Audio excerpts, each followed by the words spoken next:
Welcome to CP classes. तो आज हम बात करने वाले हैं अबाउट ड्राई पोर्ट्स एंड ये होते क्या हैं एंड न्यूज़ में रिपीटेडली टर्म क्यों आ रही है।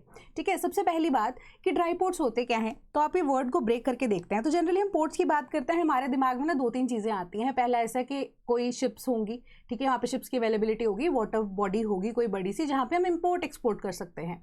तो बिल्कुल सही बात है, ऐसा ही पोर्ट जो है इंपोर्ट एक्सपोर्ट के ही काम आता है। बट जनरली जब हम ड्राई पोर्ट्स की बात करते हैं, ड्राई मीन्स बेसिकली यहाँ पे जहाँ पे अवेलेबिलिटी ऑफ वाटर बॉडी नहीं है, ठीक है, कि जहाँ से हम इंपोर्ट एक्सपोर्ट कर सके। बट ऐसी जगह जहाँ पे आप लैंड पे ही एक ऐसा वेयर हाउसिंग फैसिलिटी बना देते हैं, आगे देखेंगे क्या क्या होता है, बहुत सारी चीज़ें यहाँ पे अवेलेबल करवा देते हैं जो कि एक्चुअली पोर्ट पे होनी चाहिए थी, बट यहाँ पे पानी की अवेलेबिलिटी नहीं है। So how the things will work over there, है ना, क्या क्या काम होंगे यहाँ पे।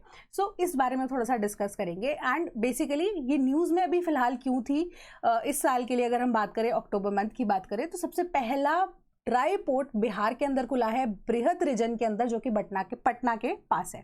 ठीक है, अब बृहत रीजन में बिहार को पहला अपना ड्राई पोर्ट मिला।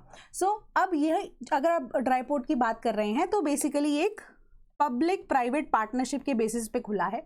ठीक है, एंड यहाँ पे इसका क्या मतलब होता है कि प्राइवेट सेक्टर और पब्लिक सेक्टर यानी कि सरकार और एक प्राइवेट कंपनी मिलकर आपस में काम कर रही है इस पोर्ट के ऊपर कि इंपोर्ट एक्सपोर्ट का काम इजीली हो सके। तो अगर हम सरकार की बात करते हैं तो हमें पता है कि हमारी एजेंसीज अवेलेबल हैं कि ट्रेड के लिए वहाँ पे अवेलेबिलिटी रहेगी। बट अगर हम प्राइवेट सेक्टर की बात करें तो कंपनी हमारे पास कौन सी है, प्रिस्टीन मगध प्राइवेट लिमिटेड करके एक कंपनी है, उसके साथ मिलकर गवर्नमेंट ऑफ बिहार यहाँ पर पहला ये कंसाइनमेंट भी भेज चुकी है। एंड पहला कंसाइनमेंट किसका था, लेदर शूज का टूवर्ड्स रशिया। ठीक है, सो अब ये काम क्या है कि ये बनाया क्यों जाता है ड्राई पोर्ट। तो बेसिकली अब हमारे पास ऐसा अवेलेबिलिटी होती है, पहले से हमारे दिमाग में ये चीज़ होती है ना, क्योंकि जितने भी पोर्ट्स के आसपास वाले एरियाज़ हैं वहाँ पे जो चीज़ें हैं या जो सामान है, जब बिजनेस का काम होता है, एक्सपोर्ट होके जाता है सामान, इम्पोर्ट होके भी आता है, तो जनरली हमारे पास क्या होता है, कॉस्ट इफेक्टिव होती हैं वो चीज़ें।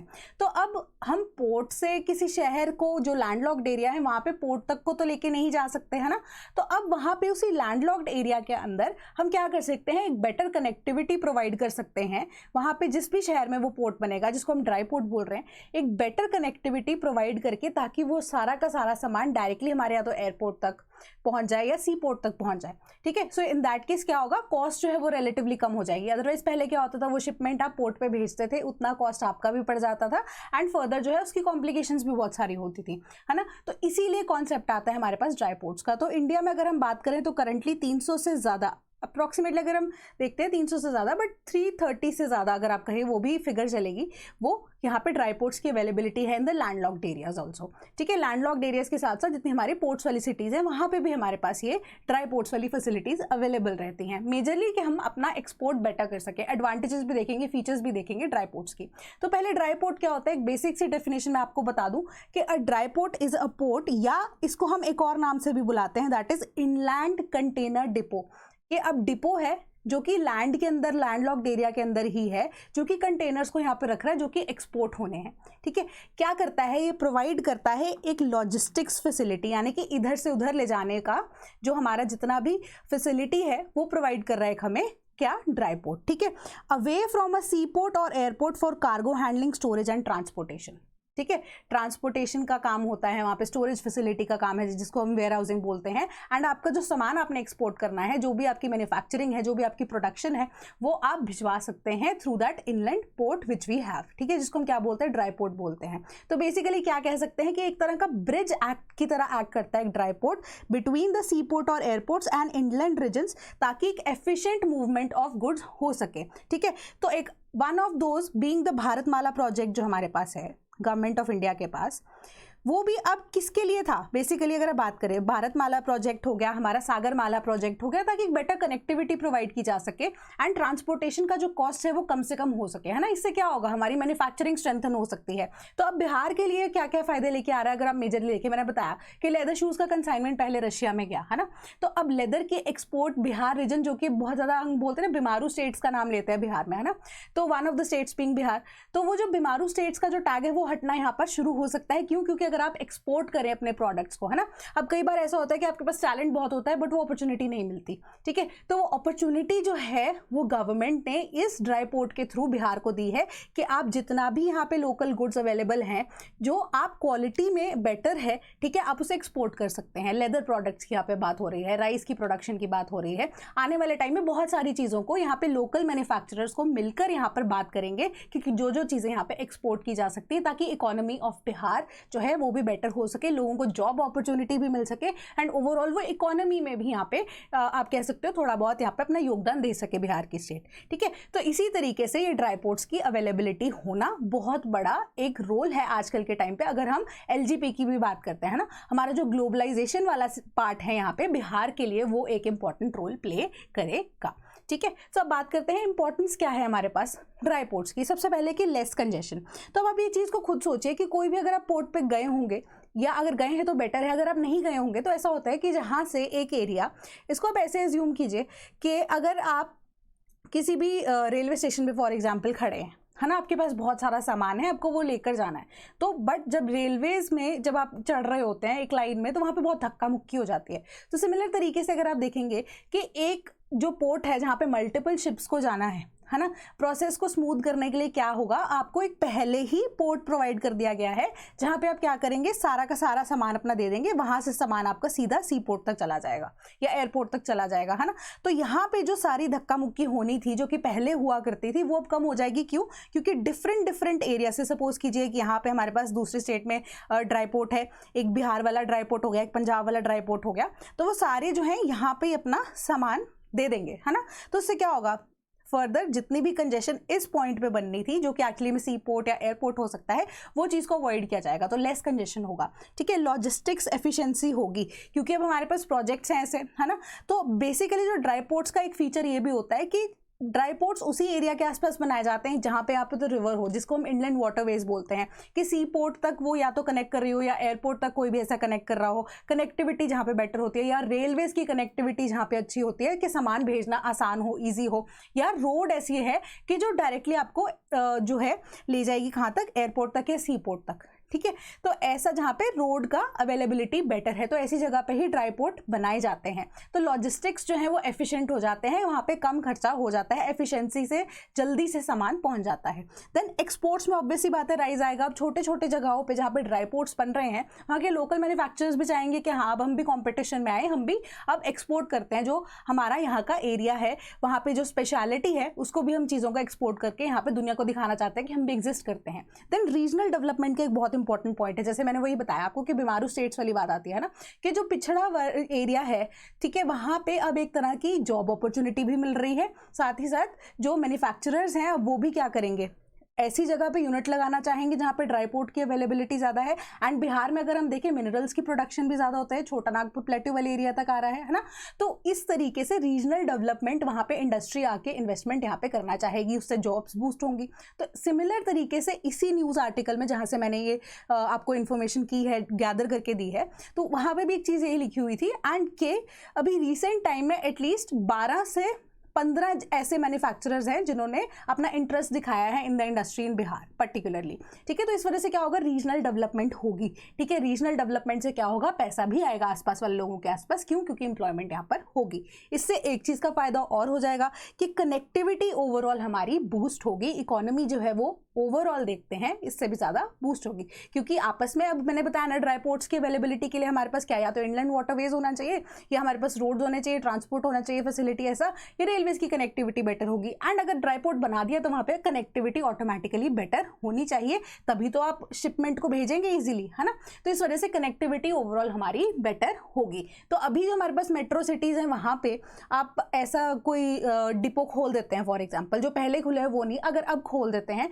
तो it will be very difficult कि बहुत ज़्यादा यहाँ पे पब्लिक, जहाँ पे फुटफॉल भी है, उसके साथ साथ आपको ये चीज़ें भी मेंटेन करनी है। तो इस वजह से क्या होगा, थोड़े से रिमोट रीजन में भी ड्राई पोर्ट अगर खोलते हैं तो वहाँ की कनेक्टिविटी भी बेटर बेटर होती है, वहाँ पे लोग आके सेटल भी करना चाहेंगे इन द कमिंग 5 और 10 ईयर्स, जिस हिसाब से भी इंडस्ट्री बूस्ट करती है। देन एट्रीब्यूट्स क्या क्या है, कैरेक्टरिस्टिक्स क्या है एक ड्राई पोर्ट के। सबसे पहली चीज़ कि ड्राई पोर्ट पर सिर्फ यही नहीं है कि आप शिपमेंट दे दीजिए अपना और स्लिप लेके चले जाइए, नहीं, वहाँ पे आपका जो भी शिपमेंट होगा उसकी क्वालिटी चेक भी की जाएगी, ठीक है। क्वालिटी चेक के साथ साथ आपकी जितने भी कस्टम्स की क्लियरेंस है, क्योंकि आप तो पॉइंट ए पे अपना सारा का सारा शिपमेंट छोड़ रहे हैं, तो वहाँ पे जितनी भी चेकिंग होगी, सिक्योरिटी होगी, उसी टाइम कर दी जाएगी। अब इसके लिए बेस्ट एग्जांपल यही है कि जो एयरपोर्ट्स पे ट्रैवल कर रहे होंगे उनको ये चीज़ पता होती है, या आपने न्यूज़ में भी देखा होगा, या इंडिगो की भी कई बार एड्स आती हैं ना, कि आप पहले ही अपना जो है होटल में या तो बुलाकर डायरेक्टली आप भिजवा सकते हैं शिपमेंट को, या अपना जो भी सामान आप लेकर जा रहे हैं एयरपोर्ट तक वो डायरेक्टली सेफली पहुंच जाएगा, ताकि आपको बिना हासिल फ्री तरीके से या बिना सामान उठाए एयरपोर्ट तक नहीं भागना पड़ेगा, ठीक है। तो इन दैट केस क्या होगा, आपका यहाँ पे जितना भी सामान है आपका पहले चला जाएगा, फिर आप टेंशन फ्री रहेंगे। बट ऐसा तो नहीं है उस सामान की चेकिंग नहीं होगी, बिल्कुल चेकिंग होगी। तो वो कस्टम्स की जो क्लियरेंस है वो ऑटोमेटिकली ड्राई पोर्ट्स पे होती है। Then storage and warehousing, ठीक है, कि अगर आपको कोई सामान वहाँ पे रखवाना भी है कि आगे सो एंड सो डेट पे जाएगा, एक्सपोर्ट होगा, तो वहाँ पे storage and warehousing facility भी आपको प्रोवाइड की जाती है। एंड कनेक्टिविटी वाला पॉइंट अगेन मैंने आपको बता दिया, ये रेपिटेशन ही है कि inland waterways and everything, roadways या ट्रांसपोर्ट जो है वहाँ पे कनेक्टिविटी बेटर रहेगी। एंड इसके अलावा ड्राई पोर्ट्स आपको क्या प्रोवाइड करते हैं, कार्गो हैंडलिंग, जो कि वेयर हाउसिंग का ही पार्ट है। क्वालिटी चेक्स भी वहीं पे कंडक्ट करा दी जाती है, इनकेस कोई भी खाने का सामान है, कपड़े का सामान है, जो भी क्वालिटी चेक की रिक्वायरमेंट है वो भी उसी टाइम ड्राई पोर्ट्स पे कंडक्ट कर दी जाती है, ताकि जब वो एयरपोर्ट या सी पोर्ट पे पहुंचे वहाँ पे जो हैसल है वो अब ना रहे, ठीक है, और डायरेक्टली जो आपका सामान है बिना किसी अड़चन के चला जाए, ठीक है। अदरवाइज अगर आप कहें कि अब एक बेटर एग्जांपल देती हूँ मैं, सपोज कीजिए दिल्ली में ही है, ठीक है, तुगलकाबाद का नाम आपने सुना होगा, वो भी एक ड्राई पोर्ट है, ठीक है। तो वहाँ पे आप कोई आसपास में आप कपड़ा मैन्युफैक्चरर हैं और आपको एक्सपोर्ट करना है सामान, है ना, तो अब अगर ये ड्राई पोर्ट एग्जिस्ट ना करता और आपने सामान जो है वो कोलकाता से भेजना था फॉर एग्जांपल, तो आप डायरेक्टली कोलकाता तक अपनी शिपमेंट भेजते, तो वहाँ जाके अगर कस्टम्स में वो सामान फंस जाता तो आपको खुद कोलकाता जाना पड़ता उस चीज़ को देखने के लिए कि क्या दिक्कत है ना। तो अब क्या होगा, आप तुगलकाबाद में ही अगर ड्राई पोर्ट की अवेलेबिलिटी है तो वहाँ पे ही अगर आपको कस्टम्स में कोई प्रॉब्लम फंस जाती है, कोई भी इशू आ जाता है, तो इन दैट केस आपको कोलकाता नहीं जाना पड़ेगा, आप तुगलकाबाद से ही वो चीज़ क्लियर कर लेंगे, है ना। तो इसी तरीके से ड्राई पोर्ट्स की जो अवेलेबिलिटी है जितनी बेटर है, उतना ही एक आप कह सकते हो बेटर इंफ्रास्ट्रक्चर इंडिया का यहाँ पर दिखता हुआ। देन एडवांटेजेस क्या है ड्राई पोर्ट्स के, अब तो आप खुद भी ये चीज़ को समझ रहे होंगे, बहुत सिंपल सा टॉपिक है कि बेटर कनेक्टिविटी है, कॉस्ट एफिशिएंट है, ठीक है, कोलकाता वाला एग्जांपल मैंने आपको दे दिया, टाइम भी बच रहा है आपका भी, सामने वाले का भी, ठीक है, एक्सपोर्ट्स बेटर हो सकते हैं, रीजनल डेवलपमेंट है, और एक सिक्योरिटी ऐड हो जाती है इसके अंदर, क्यों, क्योंकि कस्टम्स वहीं पे क्लियर हो जाएंगे, सेकेंडरी आपकी जो सिक्योरिटी है वो जब आपका शिपमेंट लोड होगा उस टाइम पे वो क्लियर हो जाएगा। बहुत सिंपल सा कॉन्सेप्ट ड्राई पोर्ट्स का। तो अगर कोई भी डाउट हो तो प्लीज़ कमेंट करना, ठीक है, नहीं भी है तो भी that was all for today, thank you so much. But in case अगर आप बीपीएससी की तैयारी कर रहे हैं, अगर हम बिहार की बात कर ही रहे थे, तो अगर आप बीपीएससी की तैयारी कर रहे हैं तो we have a foundation batch for you 70th BPSC के लिए, ठीक है। तो 71st बीपीएससी के लिए बैचेस आर इनकमिंग, तो वो थोड़े टाइम में, आने वाले टाइम में अनाउंस भी हो जाएंगे, तो stay tuned and watch our channel accordingly. But अगर आप 70th बीपीएससी की अभी भी तैयारी करना चाहते हैं, प्री के साथ साथ मेंस की तैयारी करना चाहते हैं, तो we have a batch for you by name of Parakram for 70th BPSC, जो प्रीलिम्स के साथ साथ मेंस की भी आपकी तैयारी कराएगा, जिसमें आपको टॉपिक वाइज लेक्चर्स दिए जाएंगे। एंड टॉपिक वाइज लेक्चर्स जो हैं वो नेशनल और इंटरनेशनल इंपॉर्टेंस के जितने भी टॉपिक्स हैं उसको भी डील करेंगे।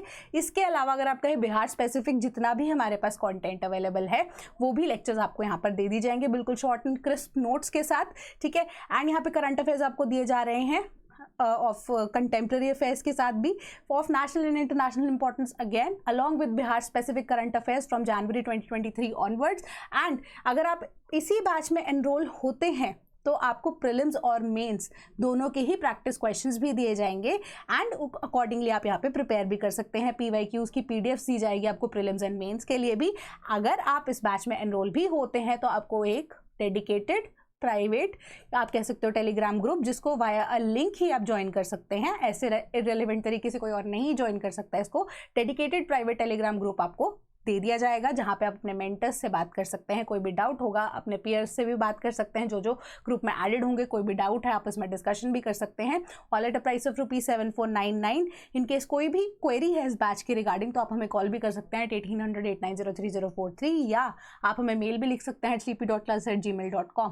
बट अगर अभी आपको लग रहा है कि सिर्फ प्रीलिम्स का ही माहौल है, दिसंबर में पेपर है, प्री तक आ गए हैं, प्री का ही काम देखना है और सिर्फ रिविजन करनी है, तो we have a Bihar GK course for you, जहाँ पे आपका सिर्फ और सिर्फ बिहार स्पेसिफिक एस्पेक्ट कवर किया जाएगा। बिहार के जीके के करंट कंटेंट लेक्चर्स आपको दिए जाएंगे and Bihar specific current affairs provide किए जाएंगे जनवरी 2023 ऑनवर्ड्स, और 3 साल के यहाँ पे प्रीलिम्स के सॉल्व्ड पेपर्स आपको दिए जाएंगे एंड यहाँ पे आप उससे रिवाइज कर सकते हैं, अपने 3 साल के पेपर्स को इजीली देख सकते हैं। नॉट एक्चुअली 3 years, ये 5 years के पेपर्स आपको प्रोवाइड किए जाएंगे। So there is a change in this, all at a price of ₹1000 only. And again आप कॉल भी कर सकते हैं इस बैच के रिगार्डिंग, कोई भी क्वेरी हो आप हमें मेल भी कर सकते हैं। And one more thing which I forgot to tell you कि जितने भी आपके बिहार के जीके के लेक्चर्स हैं, it has been given by, या आप कह सकते हो it has been delivered by a selected candidate. तो कोई भी अगर आपको लगता है कि कोई इशू है तो you can get in touch with us, तो उसके अकॉर्डिंगली भी इसे रिजॉल्व किया जा सकता है। So that was all for today from my side. Thank you so much.